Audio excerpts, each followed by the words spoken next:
favor? Aye. Those against? The ayes have it. We'll proceed in that way. Thank you, honorable members.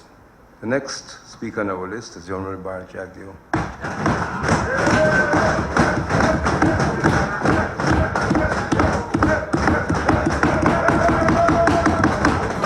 Thank you.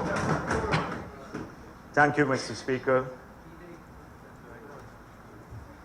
I had intended to start my presentation differently. I wanted to say to the Honorable Minister of Finance that having worked for 15 years under the People's Progressive Party government, he was not removed from the Ministry of Finance. He had held in that ministry some very important positions. I expected a better budget from you, Winston. But Mr. Speaker, our dear Vice President started his debate presentation, his speech in the House, by claiming that we on this side of the House are attempting to rewrite history. And he used, to support this argument, a set of facts according to the dear Vice President. May I inform the House that our dear Vice President, Carl Greenidge, had it very wrong. He said, Mr. Speaker, that the People's Progressive Party reduced the employment in the public service by 3,000 in 1993. In 1985, I think that's the time when the Vice President, the current Vice President, Carl Greenidge, became Minister of Finance. The employment in the public service was 28,686 persons. In 1991, it dropped to 18,361. 10,000 reduction. And this is your budget. This is the last budget presentation of Mr. Carl Greenidge. I'm not making this up. 10,000 reduction in the public service between 1985 and 1991. You decimated the private sector, the public sector. Mr. Speaker, not only was the public sector decimated in terms of numbers, but they were pauperized. They were pauperized because when the exchange rate moved from, and I don't remember now what it was in 85, I think it was 4-1, but I may accept that it was 10-1. If it was 4.5-1, it moved in 6 years from 4.5 to $1 to 115 to Ghana dollars to $1 by 1991, and that's your figure because you said it was 115 and it moved to 210, 212, which is a 95% depreciation. Mr. Speaker, just imagine, I haven't even calculated what the percentage of the depreciation would be if it was 4-1 and it moved to 115-1. It runs into the thousands of percentage points. Thousands in 6 years. And he is very proud to talk about how the exchange rate depreciated under the People's Progressive Party. Mr. Speaker, we heard about the 19. May I show the House this book here? This is the estimates from 1992. In these estimates, the budget of 1992, we have a fiscal deficit budgeted that is over 50% of GDP. A 50% of GDP, and the honorable member Winston Jordan has come to this House after we have just handed him a good economy with a deficit of 2.9% of GDP. 2.9% of GDP versus 50% of GDP. Mr. Speaker. Honorable member, I must ask you to address the chair. Yes, Mr. Speaker. With this sort of deficit, to finance the deficit, every 2 years, we were doubling the debt. We were doubling the debt of the country because the deficit has to be financed from somewhere. And it can come from revenue, it can come from grants, or it can come from loans. And so, Mr. Speaker, the honorable member, Winston Carl Greenidge, left us with a fiscal deficit that was 50% of GDP. But more so, he left us with a debt repayment that was 124% of revenue. 124% of revenue. And Mr. Speaker, it could be gleaned from this book here. Mr. Speaker, he said we wanted to rewrite history. He started off by talking about his tenure.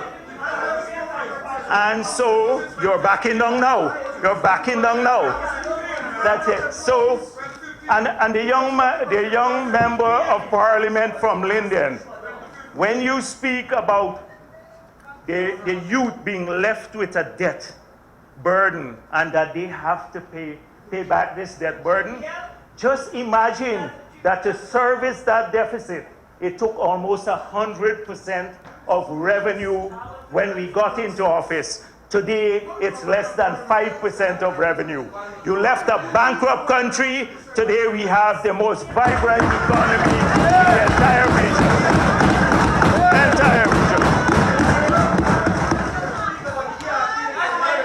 The ERP, ask Moses about the ERP.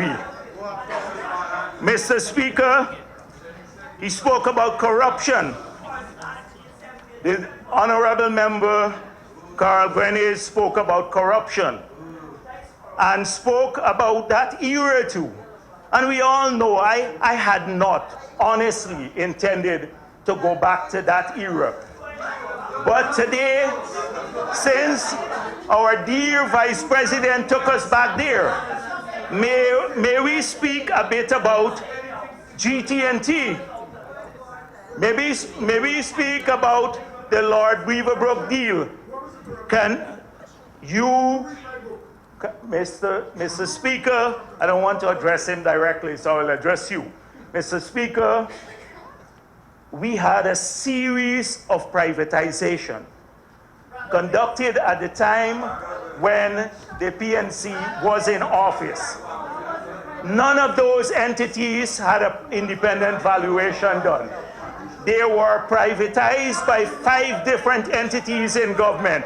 The Public Cooperation Secretariat, Ministry of Finance was part of some of the privatization. State Planning Secretariat privatized others. The Office of President privatized some other entities. The reason that we believe that there was no valuation, and secondly, that they were privatized by different entities, was to share the spoils at that time. To share the spoils. because there was no transparent system of privatizing entities. How did the People's Progressive Party remedy this? From the time we assumed office, Mr. Speaker, we halted all the privatization. We contracted the UNDP to develop, working with us, a white paper. That white paper was tabled in the Parliament and debated. We then set up a technical unit, the privatization unit, that would report to a board that had 3 members from the private sector, the labor movement, and the consumer affairs. Only after they had considered every privatized entity, then it would go to the cabinet for approval. And until today, that system still holds in place. In the part, that is transparency for you. And Mr. Speaker, further to that, I hear a lot about public procurement. When the PNC left office under the tenure of our Honorable Vice President Carl Greenidge, we did not have a Procurement Act. We procure goods and services from the private sector based on 4 pages of regulations in the 1950s, another 3 pages from the 1920s, and some ST circulars. There was no act in place that had the force of law. In 2004, we passed a comprehensive Procurement Act that gave the right of appeal to contractors. We removed the cabinet from the consideration of contracts and approving contracts. They had to give only a no objection. And the no objection says that if the cabinet does not agree to a tender, it has to state the reason why. It cannot change the bid. It sends it back to the Central Tender Board. That is the change. That was transparency for you, Honorable Member Carl Greenidge. So, comrades, honorable members, the legacy of Mr. Carl Greenidge, the legacy of Mr. Carl Greenidge, honorable member, was 10 years without audited accounts. Today, he prohibited, the honorable member prohibited. Mr. Speaker, the Don't honorable get hot member, under the collar, the man. I'm honorable just starting. enjoys fabricating events. Let me just say to you first of all, Honorable member, the valuation, please yield. GTNT was valued by Honorable member, what is it that you are? I'm calling, Mr. Speaker, to ask the Speaker to refrain from misrepresenting the facts. Okay? Thank you. Thank you.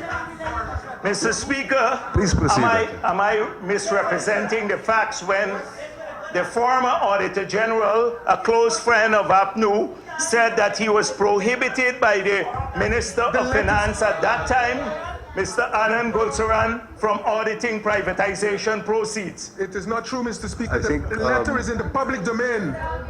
The letter is in the public domain. If I would suggest,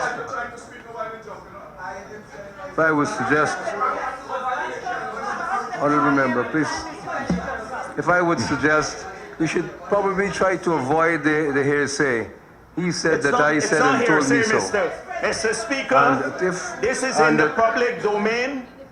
It is not hearsay, and I don't have it here, but I can get a copy and bring it to your office. Mr. So much for records. Honorable member, so much for records. Honorable member, we should try to avoid that. Yes.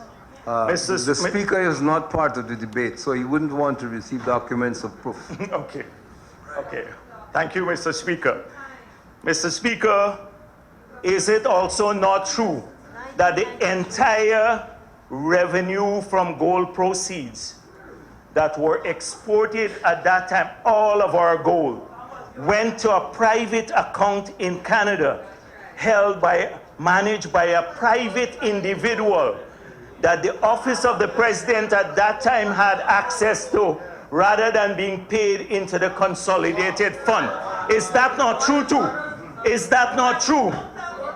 And Mr. Speaker, I can stand here. The inflation rate in 1991 was triple digit. We've had single digit inflation. We had a net international reserve of 17 million. Today it stands at 635 million. That's the difference. That is the difference. And if you want to talk history here or rewrite history, do not think we're going to be just sitting passively and not respond to you, Honorable Vice President. Mr. Speaker, may we speak a bit more about foreign policy? And I do not want to get caught up just in responding to the the Minister of Finance. But I was intrigued by his statement that a member on our side should not have criticized President Granger, and I agree with that. I agree with that absolutely.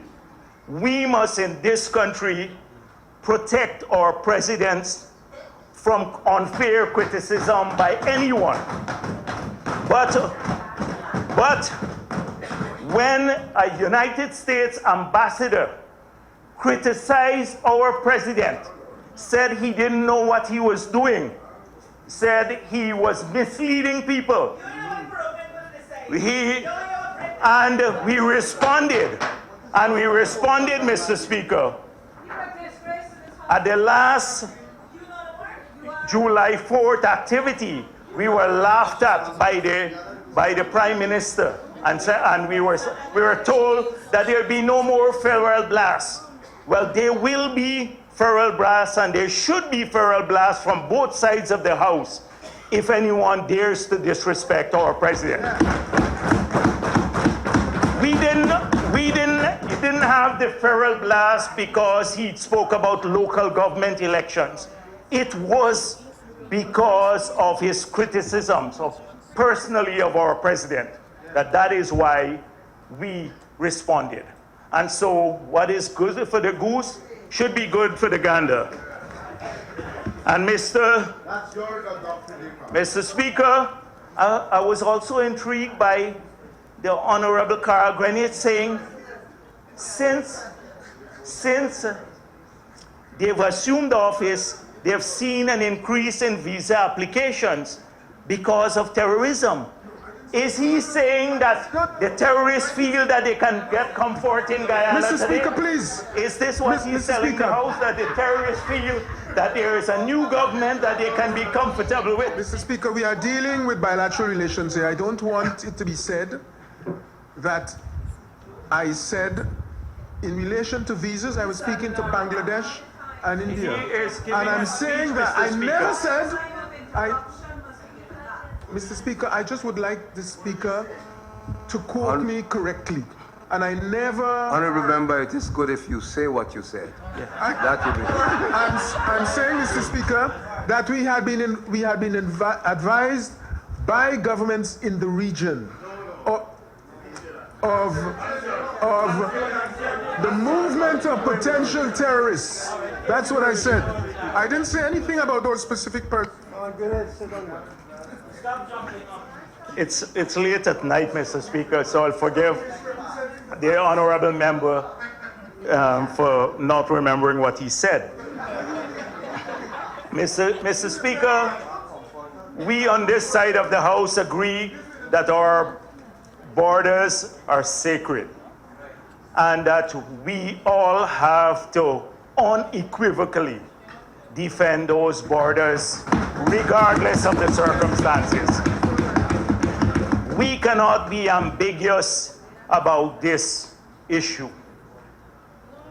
But I want to caution our Vice President, who has responsibility for foreign affairs, that the unilateral route to border policy often creates unintended problems.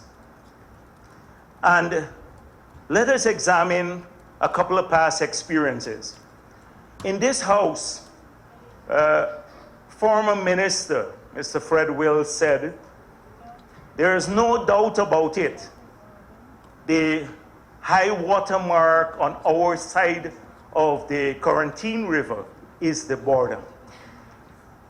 We have been now stuck with that problem. We said, and we've always argued, when a minister of the government says that in this House, and that would have seemed to be the accepted policy for a long time, it was a nightmare for us to return to what we did. And we were accused of being revisionists. I was personally accused of being revisionist when I said that it's either midpoint in the river, Talueg, or we'd have to have full use of rights. The second, on the same border issue, the agreement by Mr. Burnham and Mr. Sidney in 1970 used one word that has been misused by Suriname, conveniently. It spoke about the demilitarization of the Upper Quarantine.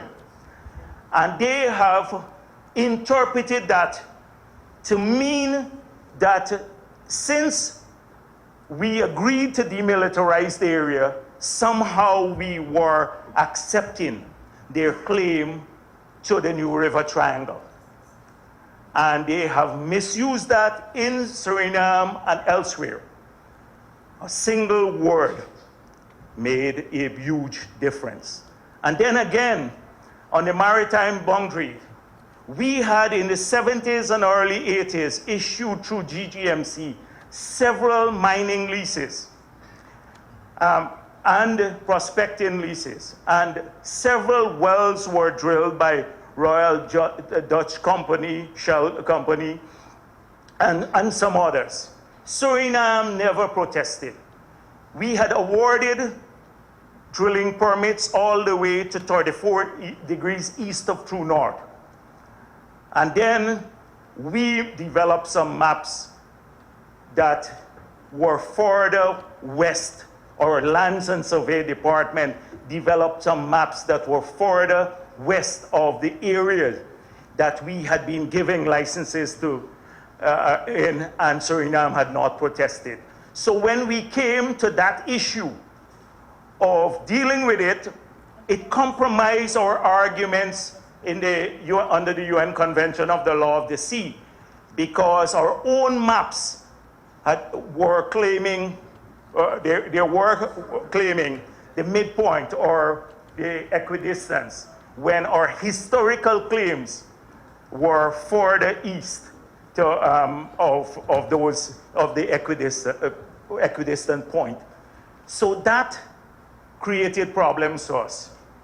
And it compromised our negotiations, even at the bilateral level, because every time I argued for 34, they pulled out our own maps and said, here is what your government entities have produced. So it is wrong to claim that. And the same thing, we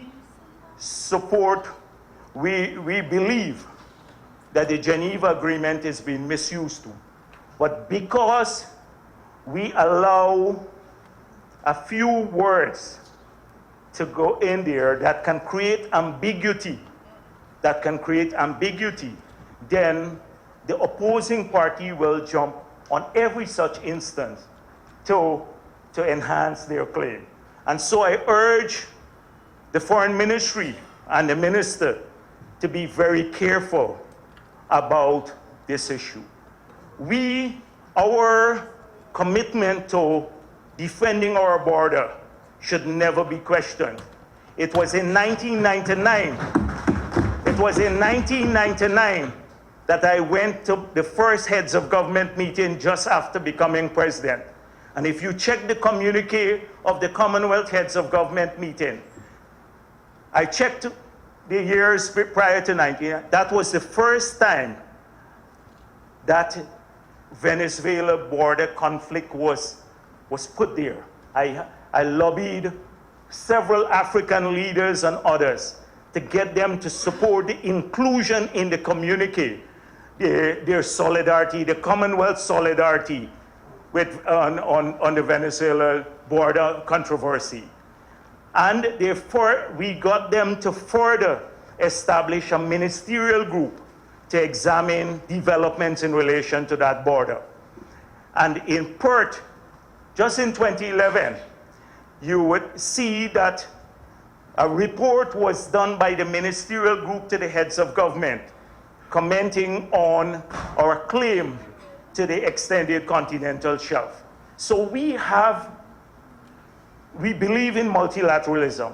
We believe in this approach that small countries' best interests, or their interests are best served by being part of multilateral engagements. But that doesn't preclude good bilateral relations. And this is where we have a problem, Honorable Vice President. You never refuse in diplomacy the opportunity to talk. You cannot say, go talk to CARICOM. The fact will remain is that Venezuela will always be our neighbors. And how is it that we can, even if it is not sanctioned, if it's not an economic sanction, but how is it that we can allow $200,000 worth of grant not being put up by an airline to blind us to the fact that we had received on the other side of the balance sheet over $750 million in soft loans from Venezuela, and that they have a huge rice market. And you have to separate, like I did with the president of Suriname. We sat and we said, let's put the border issue aside, not that we are compromising our positions on them, but bring functional cooperation to the fore. And so attitudes are very important. You cannot refuse to talk. You cannot shout across the borders at each other. You have to talk to each other. Venezuela has been a good friend of ours in the area of functional cooperation. They claim our borders, and we believe they claim our land, and we believe that's unjust. And right here in Guyana, after speaking to President Chavez and giving him the documents coming out of the CIA and others from the 60s, he went straight to another meeting and claimed, and he said this publicly, that the claim by Venezuela to our border in 1962 was an imperialist invention and plot. We have to talk to people. We have to get back that rice deal. We cannot, every year the Venezuelans said, we're not going to buy the rice. And every year we went because of good relations and got it extended. Because it is in their interest too.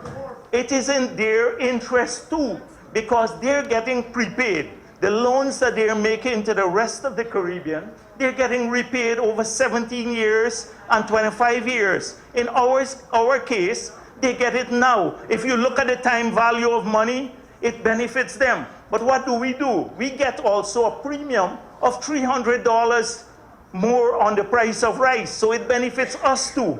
And the rice farmers alone have gotten in that premium above the world market price over $40 billion in 6 years on the premium alone, because the total rice export to Venezuela was $560 million. So we have to secure that. We have to get Petro-Caribbean extended, because it provides a facility for us that allows us to engage in trade financing. And I was very disappointed that the Minister of Finance brought in Petro-Caribbean proceeds into the budget.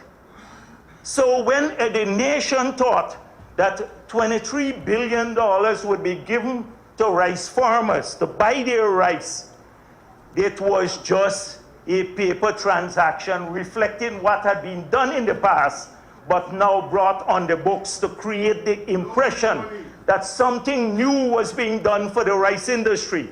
Not a single thing has been done for the rice industry in this budget, contrary to your promises on the campaign trail that you will pay higher prices for rice. You will pay $6,000 a bag for paddy and $9,000. You need to look at this. And I was very disappointed. Maybe I shouldn't say that because you can't say things about the president, but I saw, it was reported that the president said, it's a private industry, and therefore do not look for too much help from the government. If that is accurate, Mr. Speaker, then we, the industry, cannot look forward to any help from the government. And this is going to be very sad. You know, we should be happy that we're producing close to 700,000 tons of rice now, up from a paltry amount in the past. And people talk about crisis in the industry. Who responds to lack of support by greater production? It's a market signal. They knew that there were more markets, a sympathetic government. They knew their money would be spent on drainage and irrigation. They knew that money would be, we will go out and seek markets for them. Therefore, they responded by producing. Should we not encourage this? It has now grown to the biggest foreign currency earner, or one of the biggest foreign currency earner for the country. And so it has implications for entire macroeconomy. This should be done. We should support the rice industry, not because they vote mainly for the People's Progressive Party, but because they're good for Guyana. They're good for Guyana, their production. Mr. Speaker, the budget response, I saw the call of the private sector. And let us not delude ourselves when we sit in this house, on both sides. We have been talking to people, as I'm sure you have been doing. And if you talk to the people on Regent Street, they will tell you that few people are coming into our stores. We're selling $400,000 per day in the past, and we're selling $30,000 now, sometimes $100,000. Money has gone, the circulation of money in the system has gone down. Yes. We will come to when. Whether it's last year or this year, you have an obligation to deal with it. You have to deal with it. People are losing their jobs in the private sector. I don't want to call the names of the companies, private companies, but they are laying people off. If you go to the wharf and speak to the stevedores, because less demand in the system, a decline in retail trade, less imports, they're getting less work. The contractors now had to lay off a lot of people. This is the real world out there. And so if we're going to provide a budget, that, as you claim, the economy has slowed down, what happens in the rest of the world when the economy slows down? When they go into economy starts going into crisis, they do anti-cyclical measures. So the spending, I hear the Minister of Finance, Mr. Speaker, saying spending, government spending. But the Minister of Finance needs to know that the equation, gross domestic product, is equal to consumption, private investment, government spending, and net exports. So assuming that he presents a budget to this House that is the same like last year, so that's not a stimulus, it's the same. So the difference is $2 billion. It's the same. What has this budget done to stimulate the three other variables in this equation: private consumption, private investment, and exports. He has done nothing, absolutely nothing. Absolutely nothing. And don't talk anything, Mr. Bulkan, because I know, Honorable Member Bulkan, because I know, all right, I'm not saying it, Carl. I'm not going to say it. I'm not going to say it. So, Mr. Speaker, this budget operates, and this Minister of Finance operates on the flawed assumption that he can tackle the economy by dealing only with one element of the equation. It's a fallacy. In the world, the Minister of Finance is quarreling, Mr. Speaker. He'll have a chance to speak. And I know I'm getting under his skin because he presented a flawed budget, and your colleagues need to know that too. Your colleagues need to know that too. So I was just saying, when the world, the economy goes into crisis, they have deployed either one of two things. They have done one of two things: either increase the government spending, Keynesian, or increase money supply, or a combination of both. And what he has done, he has not done any such incentive on the Keynesian side. And then he is talking about withdrawing money held in private accounts, government money. He is shrinking money supply. This is not anti-cyclical, this is pro-cyclical. You're going to drive the economy into greater problems. You're going to drive the economy into greater problems. It is a flawed economy. And if, Mr. Speaker, if the minister feels so strongly, as they did yesterday, that all of this money is illegal, they should transfer the money today. Yeah, because it's easy. It could be done with a single stroke of the pen.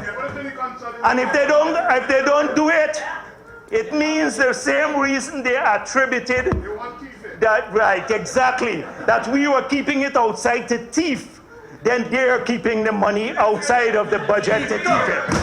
And I heard the minister speak about voodoo economics. Honorable member, you will allow me, please resume your seat. Honorable members, let's try to keep the language parliamentary at least. Certain words being hurled across do not do justice, does not show respect for this noble house.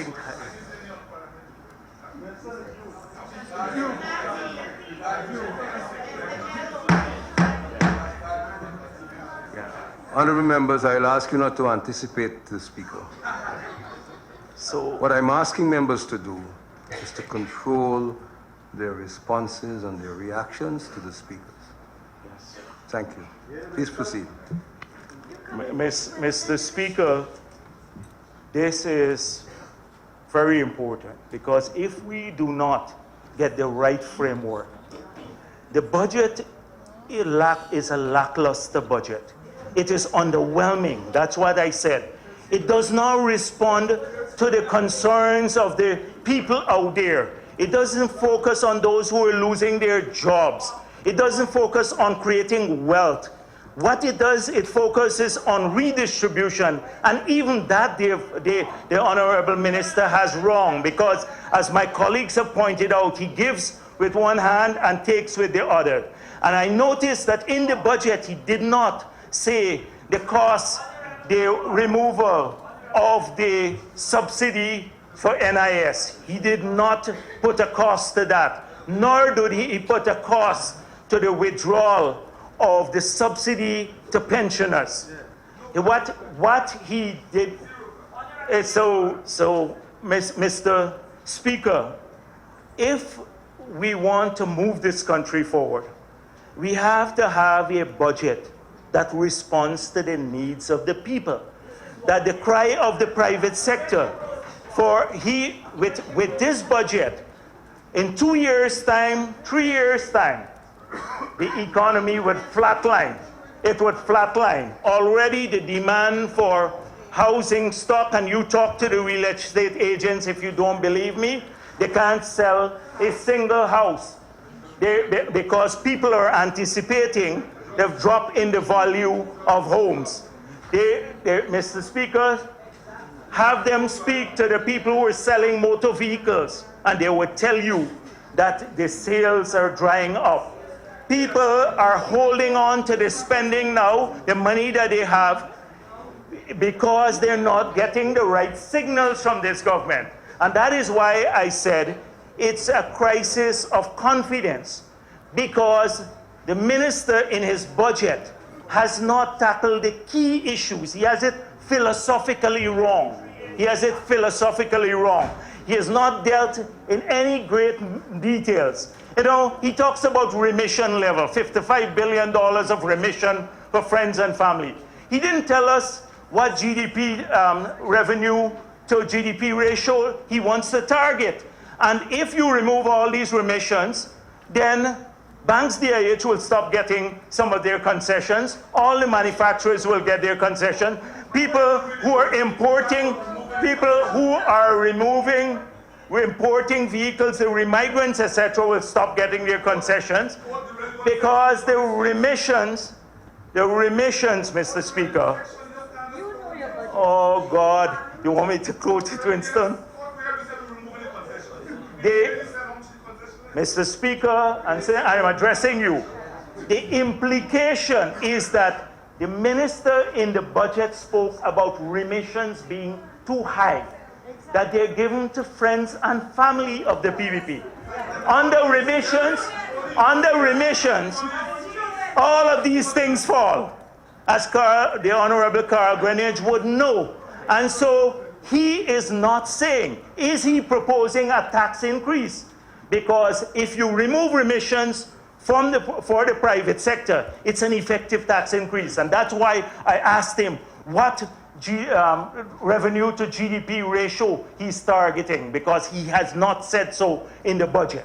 The budget is vague and often vacuous, and it does not have any measures to address the concerns of people out there. Mr. Speaker, he says about a good life, and I was wondering where this good life came from. And then I look at the PPP Civic Manifesto on page 6. On page 6 here, we have creating a good life for people. You even had to play where I says, this is our manifesto, which came out before. Mr. Speaker, page 6, a good life.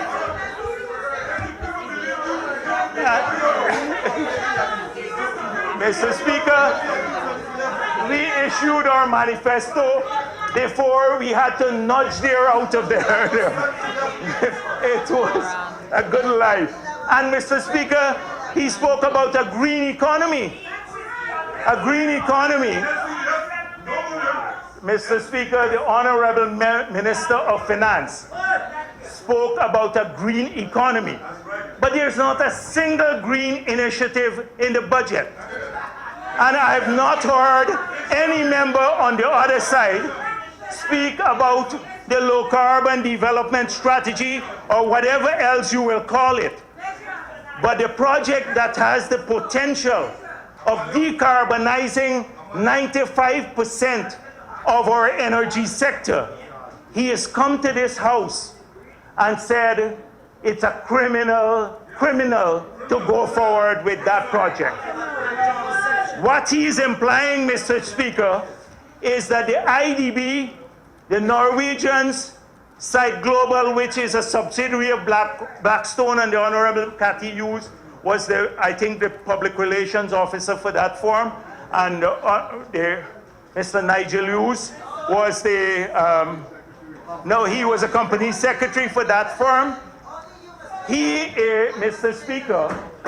Speaker, he's saying that all of these people are corrupt, that we were the Norwegians, the IDB, the government of Guyana, Blackstone, one of the biggest companies in the world, China Rail all got together in a corrupt act to perpetrate this project on the country. What are the facts? He also claimed that the Inter-American Development Bank has withdrawn support or somehow thinks the project is too risky. Well, this is news to me because here I have a mandate letter signed by the Inter-American Development Bank in January of this year. The vice president of the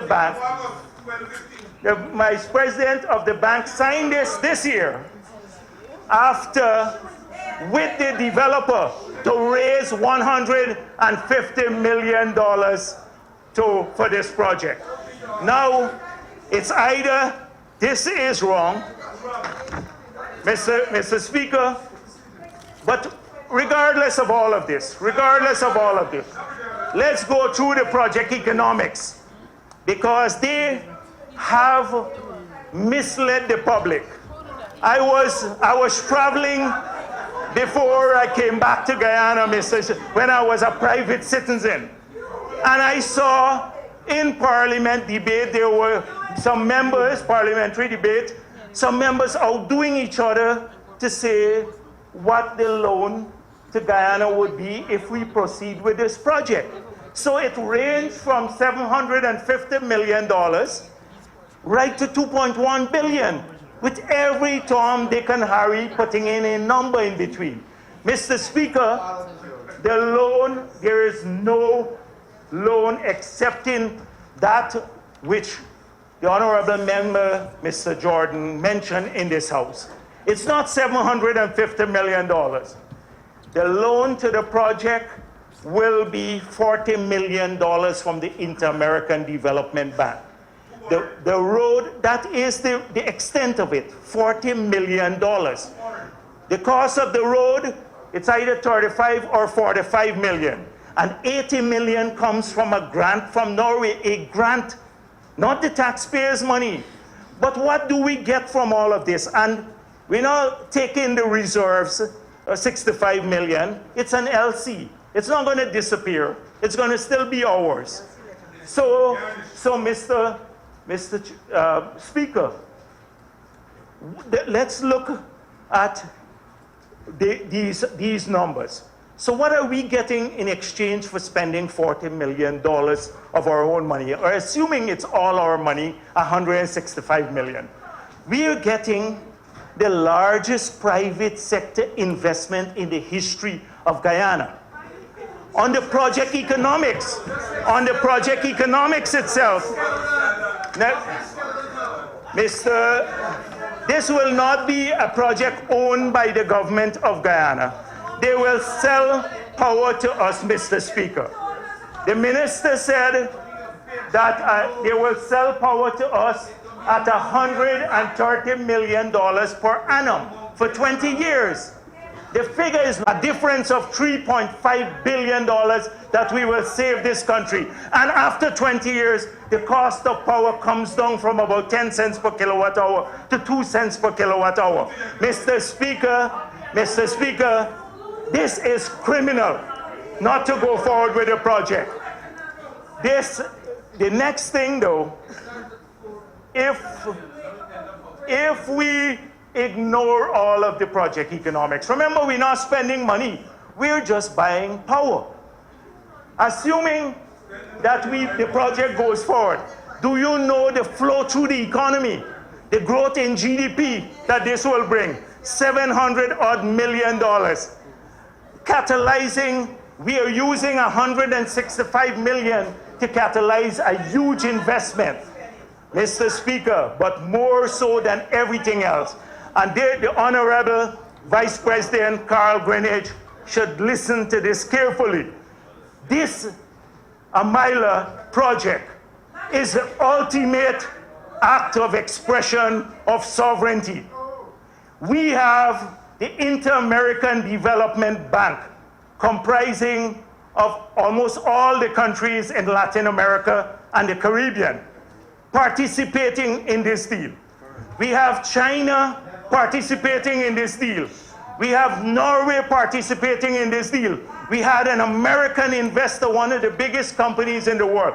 And this project would have been built in the Essequibo. The Essequibo. What is more an act of sovereignty? Even Venezuela sits at the Inter-American Development Bank and did not object to it. The thing is, it was the ultimate expression of sovereignty. But they killed it. They killed it because it started under us. And then, Mr. Speaker, the alternative was to start discussing with the Brazilians some project. Let me tell you the history of that, Mr. Speaker.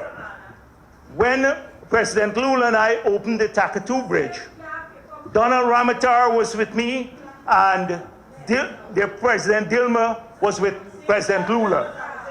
And he said, can we do something together on energy? And I said, we would examine that, but of course it had to be feasible, beneficial to Guyana. It has to be socially acceptable and environmentally acceptable to our people. And so he sent his Minister of Energy along with the Development Bank from Brazil with some contractors, and we had an MOU, and the discussion started. So the minister cleverly slips that in there as though it's new. So you're ignoring a mile because we are going for, we have developed this project. And let me tell you something. Let me tell you, if we miss this opportunity, we take another 20 years to get hydropower. You remember the failed project that started, and Honorable Member Carl Greenidge, you will know that we paid back about $300 million of debt. It was in the budget on that failed project. It was part of the debt profile in the past, and we did not get a kilowatt of electricity, not a kilowatt of electricity. If we miss this opportunity, this country will never forgive us. And it is part of a green economy. It's part of a green economy, Mr. Speaker. So I urge the minister not to come and respond in fluff again. Respond in specific terms. Mr. Speaker, I would like the minister to respond, since there have been major protestations on the part of my colleagues on the opposite side about this increase in salary for ministers. And they said, no, it never happened. We were not even considering it. And I perfectly understand if that is true. So will the Minister of Finance give us the assurance, or the Honorable Prime Minister, that ministers are not going to get an increase above that of public servants in the 5 years in their office? Will he give us that assurance here tonight in the House? I would like to get that assurance from him. And if he does not, Mr. Speaker, if he does not, there is something sinister afoot. There's something sinister afoot.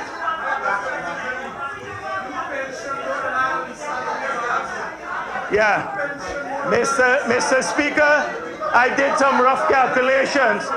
The Honorable Prime Minister is now going to cost us about $90-something million a year. After 5 years, he'll cost us $500 million. And the Honorable Vice President Ramjatan and other Vice Presidents will cost us about $60 million a year. I served this country for 12 years. Mr. Speaker, 18 years of service, 12 as president. My pension is akin to what the others get. But frankly speaking, 3 months the Prime Minister serves the country. For 3 months. And his pension, if he retires today, will be close to mine, almost, I think, bigger than mine. And guess what portfolio he has? I had to manage the entire country as president. He has a portfolio that Kwame McCoy had from our side. Comrades, there must be some justice. There must be some justice in this world. Mr. Speaker, Mr. Speaker, Mr. Speaker, I saying that the key thing is trust. We know, Mr. Speaker, do people trust the new government? The Honorable Member Carl Greenwich knows about credit ratings and when we were on credit worthy and loans were not given to the country. Let's look at the credit worthiness of the new government. And Mr. Speaker, the accord says, the accord says, Cummingburg Accord, the Prime Minister shall have responsibility for domestic affairs and chairing the cabinet, recommending ministerial appointments and providing the organizational structures of ministries for approval of the President, appointing heads of agencies and non-constitutional commissions, and domestic security. I don't need to tell you what the reality is. The reality is that we have a Prime Minister today who has a lot of security, but his portfolio is NCN, GINA, and the Chronicle. That is his portfolio. If you can't be faithful to your partner, Mr. Speaker, if this government can't be faithful to their partner in government, how are they going to fulfill the promises to the people of our country? How are they going to fulfill the promises to the people of the country? Even the Honorable Member Trotman has been fired from the Speaker's position because they have a better Speaker now, Mr. Speaker. And he has been given a junior portfolio in the Ministry of Defense. And the Honorable Ramjatan has been given 1/3 of a ministry. Right. So if you cannot, Mr. Speaker, if you cannot be faithful to your word, to your partners, then how can you be faithful and true to the word that you give to the people? It is a huge problem of credibility that this government has. And Mr. Speaker, this government is notorious for backpedaling, for changing its mind. Notorious. So when we pointed out that the increases for public servants were paltry in this budget, the Honorable Member, Mr. Harman, said, oh, the wages are temporary. They're temporary. So we are waiting for the final payment to the public servants. Since the Honorable Member Joe Harman said that the increases given in this budget are temporary. So I want to urge Mr. Patrick Yard from the GPSU to roll over to the Ministry of Finance and ask, say, since the minister in the office of the presidency said these are temporary wage increases, when are we going to have final wage increases? Secondly, they backpedaled again, Mr. Speaker. After firing the 1,952 Amerindians, and Mr. Trotman, that you were justifying firing people. Yeah, and I think you didn't mean those people. So Mr. Trotman sought to justify the firing, Mr. Speaker.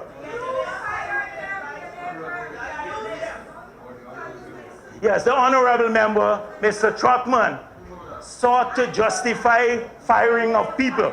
Is he justifying the firing of these 1,952 persons? Is it not the biggest act of discrimination? 3% of the population, 720 million out of the village economy. It can decimate people's lives, but you sit here in offices and then you don't understand the plight of those people.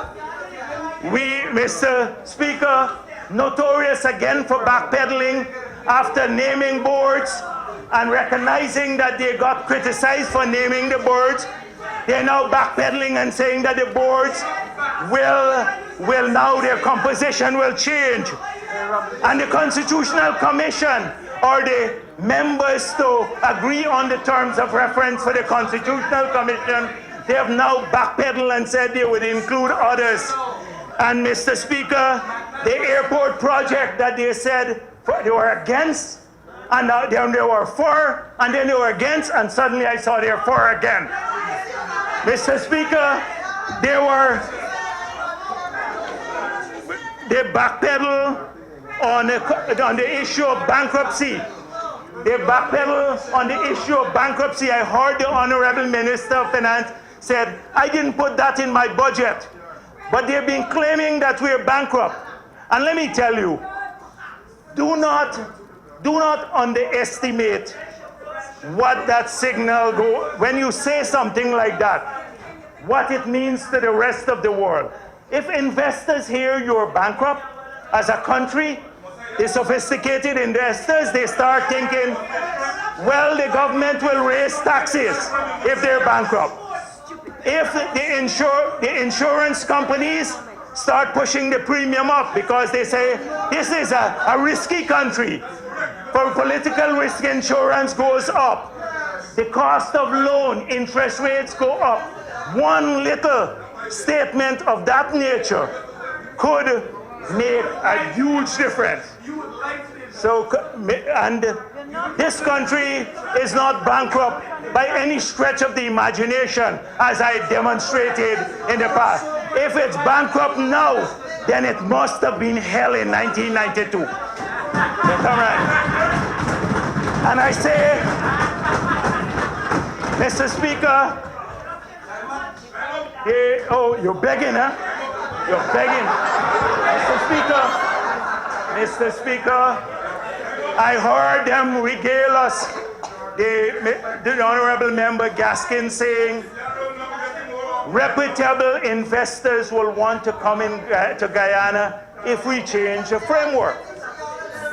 And is he saying that ExxonMobil is not reputable because they came before this new government came in here?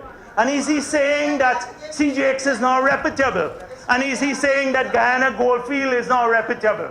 And there are several others that are here now, that are investing, and that will be creating jobs that the minister was so proud to announce. And Mr. Speaker, what is more ominous? What is more ominous is that we passed a law in 2003, the Fiscal Enactments Act, and we sought to remove ministerial presence from processing duty-free concessions. So the channel has to be go invest, GRA, and then only in circumstances like tax holidays, it goes to the Minister of Finance. What we have replaced this now with, for the first time, we have a politician who has been reinserted into the system. So the Honorable Minister Gaskin now chairs Go Invest Board. So Mr. Speaker, let me tell you what happens.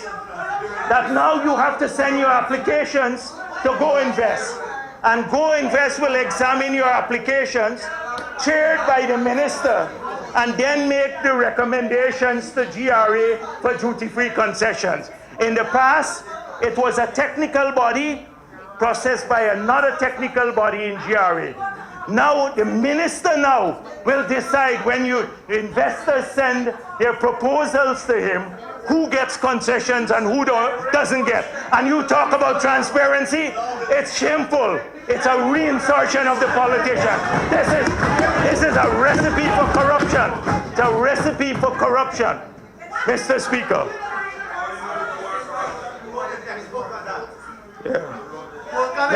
Mr. Speaker, this government has a fetish for new, bright, shiny things. Cars, guards, building new arches, 10 flags. And Carl, please, Honorable Member Carl, please do not allow them to introduce a flag for Essequibo Region 2. Please do not allow them on other regions that are in the Essequibo. Please do not allow them to do that, because that is where they're going to start undermining the unity of a symbol that we all respect. One flag, one anthem. That is it. Do not do that. It would undermine. We already hear talk about issuing what? ID cards to our people. You can only reinforce it by doing this. So Mr. Speaker, the bright shiny things, we don't have to wait. I heard presentations. Let us get together and plan this 50th anniversary. And at that time, we will have introspection on where we are going and how we'll bring people together. We don't need to wait till next year. You have to do that now. You're not bringing people together. You're dividing them. You're dividing them. This nation is being divided right down the middle. And the Honorable Member Carl Greenidge mentioned about my court case.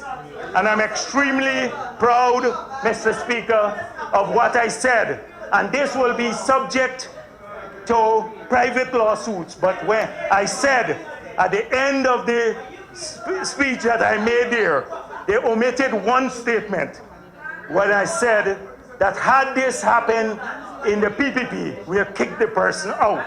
And so that is a matter that is before the courts.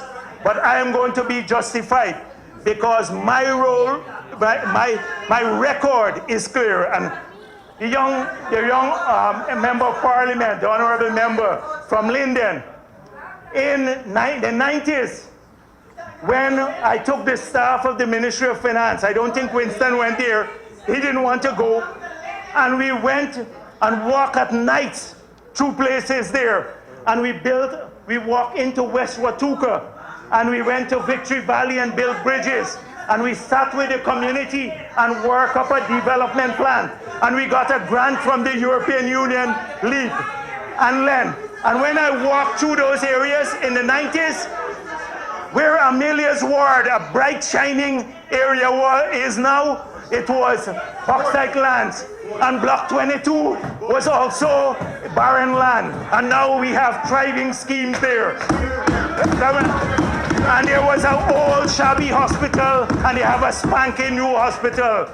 And we got an investor for the bauxite industry. And right now we're implementing a water treatment plant.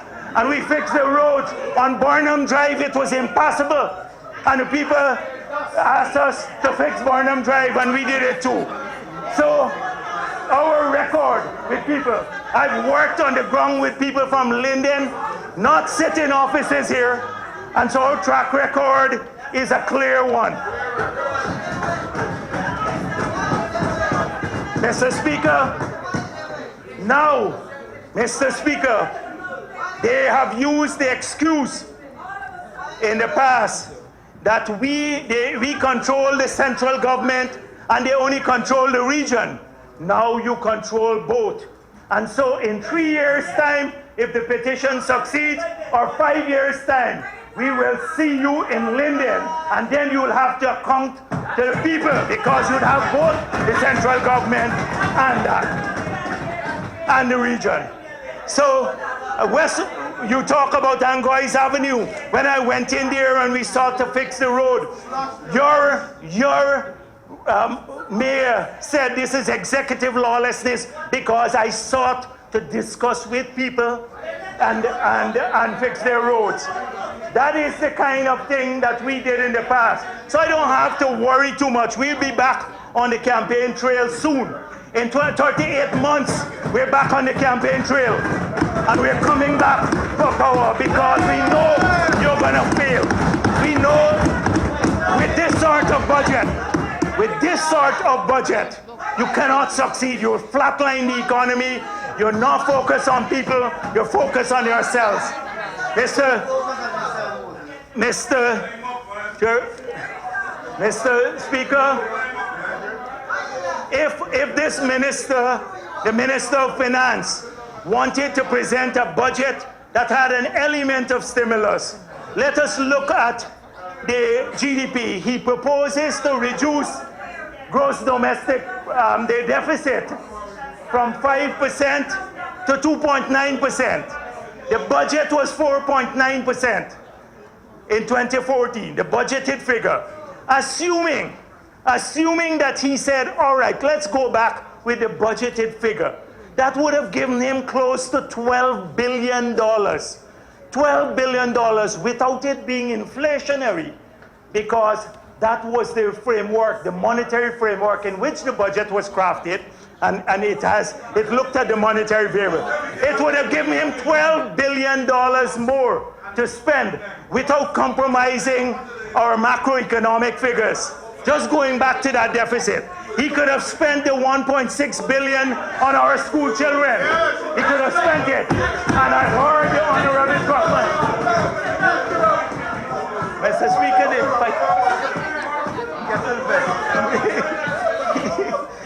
Mr. Speaker, he could have given, that would have cost $1.6 billion. He could have given another 15% on the wages bill. That would have cost $6 billion. And that would have been.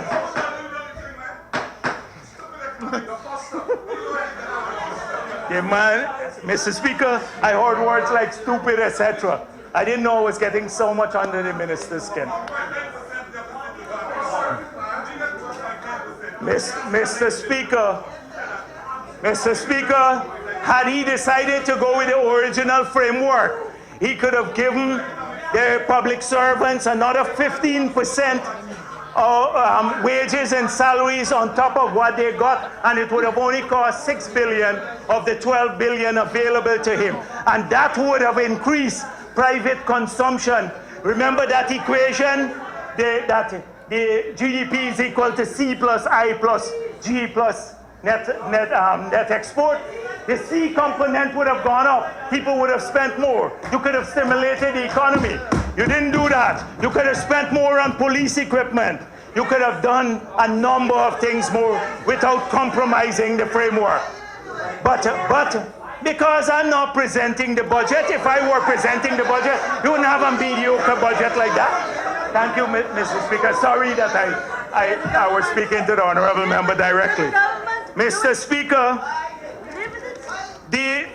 we have seen a budget that has nothing to do with people, nothing to do with jobs, nothing to do with public servants, the people who supported you. I want the honourable members on the other side, because I think, Mr. Speaker, that they themselves were shocked when they saw the measures that none of the members of the cabinet, and more so the junior ministers, never knew what was in the budget outside of a framework. They never saw the measures. They were shocked here when it was read to them. They didn't think. They're forced to defend things that many of them do not believe in. And so, Mr. Speaker,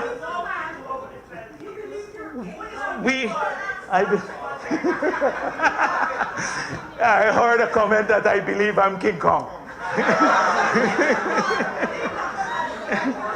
Mr. Speaker, let me say that they spoke about 40% unemployment. And I looked at the last budget that the Honourable Member Carl Greenidge presented, and it had 751,000 people living in Guyana, and it had a GDP of about 300 million. So the per capita GDP was under about $270, $280. Now it's $3.7 billion, $3.7 from $280. So if you're saying this is per capita, if you're saying that 40% of our people are unemployed, it means that the productivity of labor has gone up tenfold. The productivity of labor, because you're saying less employed people are creating more wealth. So you are saying something fantastic here. It's either it's true that the productivity of labor has gone up tenfold, or the figures are wrong. And I believe the figures are wrong, because today, on a per capita basis, we're controlling them. Mr. Speaker, I hope that the promises to the Amerindian people are kept. I hope that the low carbon development strategy doesn't disappear off the map, because it seems in the debate as though it has disappeared. This is money that we have earned as a country. I saw the Honorable Minister of Finance wrongly classifying it as financing. It should come in as revenue. This is money earned. This is money earned. It's more money earned. And money earned, it comes in as revenue. And Mr. Speaker, this was to catalyze big investment. It was to create a whole new range of industries that are low carbon in nature. The money was supposed to help to complete the demarcation exercise. It was supposed to help transform the village economies, 165 village economies. It was supposed to computerize those villages in the interior. It was supposed to set up a biodiversity center for international studies, so we can generate a new type of export that will create jobs. This is the framework. Two of the honorable members on the other side sat through a lot of those meetings that we had. Honorable Member Sidney Alicock and Honorable Member George. The extensive discussions we had, the extensive consultation. We have earned close to $250 million. I know the Honorable Member Ramjatan didn't want it released. He wrote the Norwegians several times. But now you're in government. And we will support the money flowing to this country, because it's coming to make changes to people's life right here in Guyana. But we have seen nothing about that. And the ICT project that we hear so much about, it is true that the cable to Brazil, the project failed because it was not placed properly. The project was $8 million. The cable got broken in several places because of faulty laying of the cable. But it's very different. It's very different than the $32 million project that we had with Huawei. This was supposed to build along the coast a fiber background that from one end of our country, from Crabble Creek, all the way to the Pomeroon, and going up to Linden and into Brazil. One backbone that would allow us to do e-governance. So we were already working on softwares for several modules. E-security, so the same CCTV cameras, etc., that the Honorable Member Ramjatan was talking about, could run on that background, connect all the police stations so we can have real-time accounting, connect the hospital so we could do e-medicine. We would have connected the Ministry of Agriculture, the entire government. And the second part of the project, and most importantly for me, was to do a free public Wi-Fi across Guyana to give homes up to 250K of bandwidth. The cable from Brazil should have brought in bandwidth at $500 per meg, which is significantly lower and would have lowered the government costs. So I would ask you, because I've not been dealing with this project for a while, but please reconsider the intent. And that is why we said 1 laptop per family. So 100,000 poor families now suddenly can connect to free Wi-Fi, and then the government is connected. We have a leap in terms of digital connectivity. And Mr. Speaker, I saw the honorable member mention one of the 4 or 5 strategic orientations of the budget to achieve in 2020 is a knowledge-based economy. A knowledge-based economy can only run on modern platforms. And the key platform has to be the ICT platform that connects people, that creates new jobs as a sector in itself, creating thousands of jobs like Qualfund and Teleperformance will and the others, but also being used to increase productivity in other areas, to connect your people, make sure that we're all computer literate, the entire country. This is the quantum leap we need as a country. That is the quantum leap we need. Not tinkering around the edges, giving 9,000 teachers the computers, although I'm happy for them that came for the Amerindian, is not a strategy. It is not a strategy. And we must also give the other people. Digicel had asked for permission to bring in a cable. We need 10 cables. Do you forget I left office a long time back? The honorable member is forgetting that I left office a while back. But Mr. Speaker, we need several new cables, and even the DAX arrangement that I heard about this big corruption.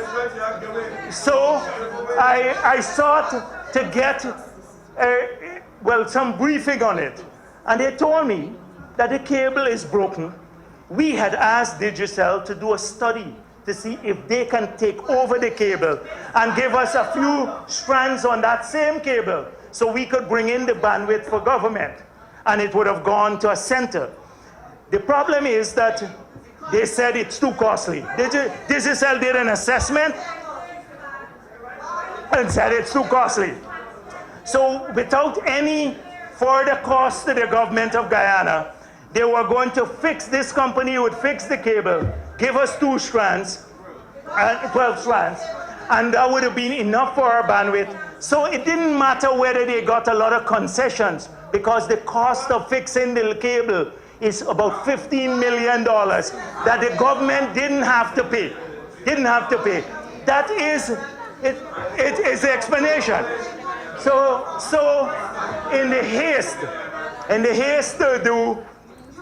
to make us look corrupt, we have heard this. And by the way, on the audits, maybe I should come to audits, and we hope that when we raise the appropriate questions in this House, Mr. Speaker, we will get the answers, because we believe this is a hugely corrupt act on the part of the government to single source audits running into hundreds of millions of dollars without any public tender. Mr. Speaker, the Audit Act of Guyana says the Auditor General is the external auditor of all public accounts. Number 2, it says the government may contract international agencies without prejudice to point 1. Point 3, it says the public accounts of Guyana, the minister may request the public accounts of Guyana to conduct an audit. And 4, it speaks about internal audit. When they're caught with their pants down, I've heard now that they're not calling this forensic audit anymore. They're calling it internal audit, just to get past the legal issue of undermining our institutions, the audit office. Mr. Speaker, this is a travesty. We want an audit of Petro-Caribbean resources. Let us work together to develop the terms of reference. and bring in an internal auditor, a forensic auditor. We want to support the government of Guyana in an inquiry about all the extrajudicial deaths taking place in our country since independence. And if we want to build goodwill, could we start by reversing this travesty to the Walter Rodney Commission? Can we start by doing this? Mr. Speaker, we want, your manifesto says you have several things here. We will support an impartial investigation that you have in your manifesto for the Petro-Caribbean Fund, the Lotto, Skeldon, Enmore Sugar Plant, Marriott, the airport project, Amila, the specialty hospital. We are pledging here tonight to support any impartial review into those projects.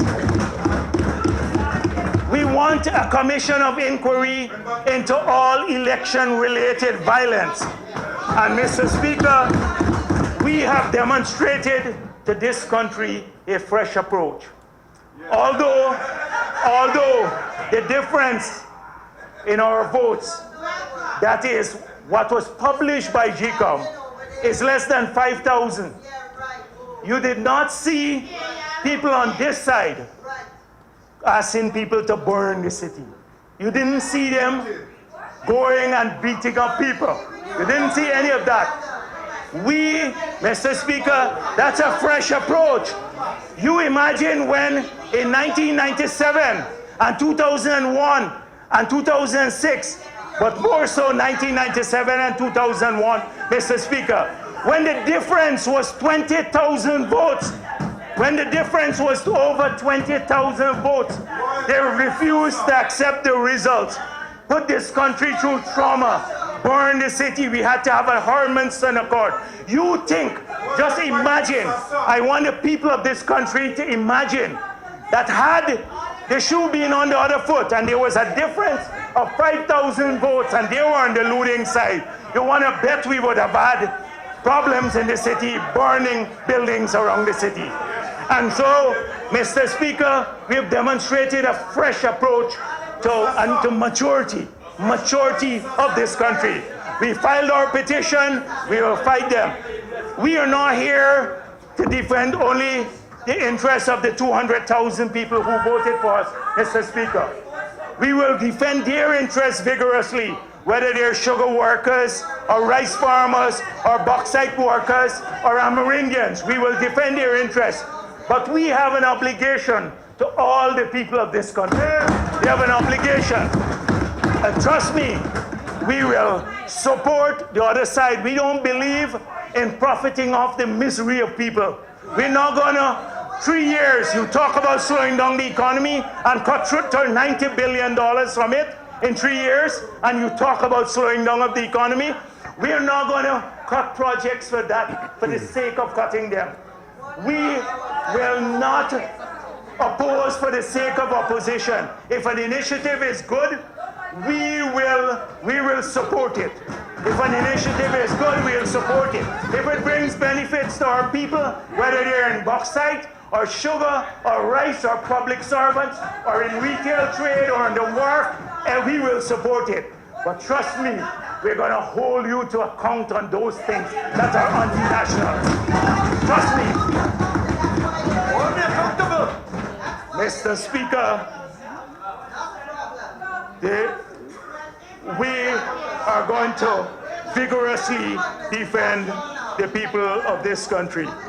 And so I urge my colleagues on the other side to ensure that this obsession with new things, that you focus quickly on tackling the people's problems.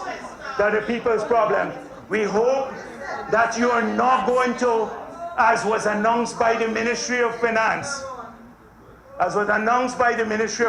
block our students who owe money to the student loan scheme when they wish to travel. I hope that the honorable member, Mr. Ramjatan, would not give lectures to our young people about where they should go and how they should spend their money. That's none of the government's business. That's none of your business. We hope that instructions will now be given to constitutional bodies. We hope that and when they refuse to carry it out, they're subjected to barrage of criticism. We hope that doesn't happen. We hope that there will be a serious attempt to address the crime situation. We were told before the elections that this government had all the plan. They had all the plan. They had all the security experts. They will do a better job than the PPP, that they were just waiting to implement it. To my surprise, after the situation escalated, and Mr. Speaker, as we're here, I wish to express condolences to all those people, including the family from quarantine, that had one person brutally shot in our head. Brutally shot. The condolences to those people in Barbies who are going through a trauma now. We should all be sorry and do something about it. It's no time to play politics, and Mr. Speaker, it's no time for incompetence. It's no time for incompetence when our people are bleeding. We had a well thought out plan, including, and the Honorable Member Felix knows about this. We had a well thought out plan, succession plan, 49 cadet officers trained by the Army to go into the police force that I directed.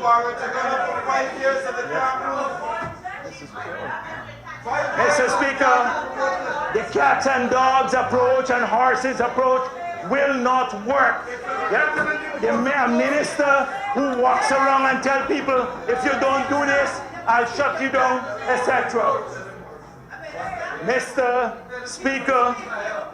Speaker, too many people are suffering. We are prepared to work with the government to ensure that a properly conceived plan and a properly implemented plan is pursued. Mr. Speaker, to my surprise, after making all these claims to the electorate, the president had to hurriedly convene a meeting to discuss the crime situation because the minister is not delivering. So, Mr. Speaker, there are a large number of things that I want to ask the Honorable Member Jordan too. I want to ask him how come after promising the reduction in VAT, and we heard some fancy economics from one gentleman, one member of parliament, who talk about the effective rate, etc. Well, this year, there are 2 billion increase in VAT collection over last year, after there was a promise by the minister and APNU to reduce the VAT rate. The VAT rate, the collection has gone up by $2 billion. You've taken $2 billion more out of people's pocket after you promised to reduce it, to reduce the rate. Mr. Speaker, I overdo. Mr. Speaker, the members on this side of the House, we want to work with the government. I've made it clear. We want to work with the government, but we're no pushover. We're not because we're in opposition, they would think that they will get a free rein in this country. You'll be watching the members on the other side carefully. And this budget can't move the private sector forward, does not change the circumstances in the country. It will never deliver the good life that the minister spoke about. So, Mr. Speaker, as I want to thank you for you listening, and I just wanted to say one thing. That I made a statement, Mr. Speaker. I made a statement that I will never, and the people on this side will never allow the members on the government side to make us victims. We're never gonna allow you to take away from us rights that have been earned through sweat and blood in this country. We're never gonna allow you to change willy-nilly parliamentary traditions. And so, Mr. Speaker, I thank you for the time given to me. I thank you for the extra time too. It was your decision because the government side was trying to contain me to 1 hour when I sat in this parliament as Minister of Finance. And Mr. Hoyt spoke for over 2 hours. And we on the other side supported 3 extensions for him. Because we were not afraid of what he had to say. He had a duty. He had a duty to the people of the country as opposition leader. So I had to confront with 3 speakers before me and then 2 speakers after me when the tradition has been that the penultimate speaker is the opposition leader.